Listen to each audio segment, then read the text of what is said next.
भगवान विष्णु के बताए ये 4 दान दे दो, जीवन सफल हो जाएगा। हम जीवन भर कुछ न कुछ जोड़ते रहते हैं, जैसे धन, संपत्ति, रिश्ते, मान सम्मान, लेकिन जब हम इस संसार से जाते हैं तो क्या साथ जाता है? केवल पुण्य। और पुण्य कैसे मिलता है?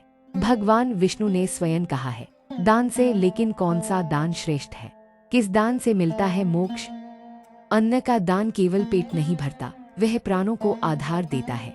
एक बार की कथा है, एक वृद्ध महिला जो स्वयं भूखी रहती थी, प्रतिदिन एक मुट्ठी चावल एक गरीब साधु को दे देती थी। लोग हंसते थे, तेरे पास खुद के लिए कुछ नहीं, तू क्या दान देगी? लेकिन जब उसका अंत समय आया, यमदूत नहीं आए, स्वर्ण सिंहासन पर सवार एक दिव्य पुरुष आया और कहा, मैं स्वयं विष्णु हूँ, तुझसे तृप्त हुआ हूँ। तेरी वह एक मुट्ठी अन्न मेरे वैकुंठ को भी मधुर बना गई।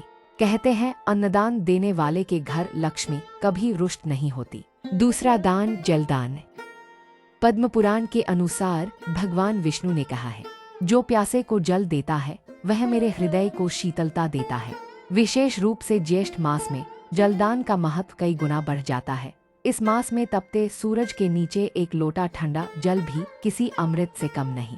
पुराणों में एक कथा मिलती है, एक बार एक प्यासा साधु जंगल में भटक रहा था। किसी गांव में एक निर्धन बालक ने अपनी प्यालीनुमा हथेली से उसे पानी पिलाया। साधु ने आशीर्वाद दिया, तेरे जल से मेरा जीवन बचा, तुझ पर विष्णु की कृपा बनी रहेगी।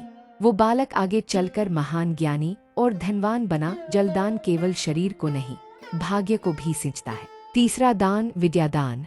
शास्त्रों में कहा गया है, विद्या दानन महादानन, यानी ज्ञान का दान सबसे महान है, क्योंकि यह न समाप्त होता है न कम होता है। भगवान विष्णु ने स्वयं कहा, जो व्यक्ति सच्चे भाव से किसी को शिक्षा देता है वह मेरे परम लोक का अधिकारी बनता है।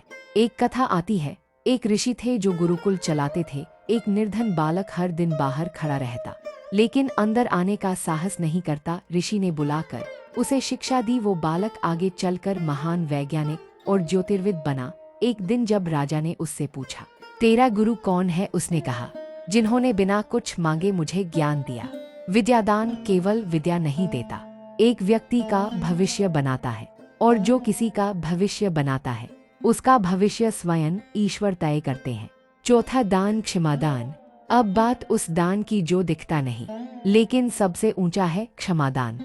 श्रीमद् भागवत और विष्णु धर्म सूत्र में भगवान विष्णु ने कहा, जो क्रोध के समय क्षमा करता है वह मेरा ही स्वरूप है। एक राजा था, शत्रु ने उसके पिता की हत्या की थी। सालों बाद जब शत्रु पकड़ा गया और दरबार में लाया गया, राजा ने उसे क्षमा कर दिया। सब चौंके। मंत्री ने पूछा, राजन आपने उसे छोड़ दिया? राजा बोला, मुझे अपने कर्म सुधारने हैं, बदला नहीं लेना। क्षमा मेरा बल है, न कि कमजोरी।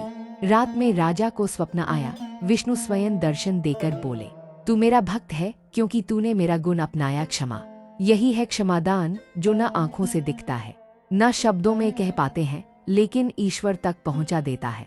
तो साथियों, अन्नदान से भूख मिटती है, जलदान से प्यास, विद्यादान से अज्ञान और क्षमादान से अहंकार। ये 4 दान सिर्फ दूसरों के लिए नहीं, अपने आत्मा के लिए होते हैं। और भगवान विष्णु ने कहा है, जो व्यक्ति निस्वार्थ भाव से इन 4 में से कोई भी एक दान करता है, मैं स्वयं उसके रक्षक बन जाता हूँ।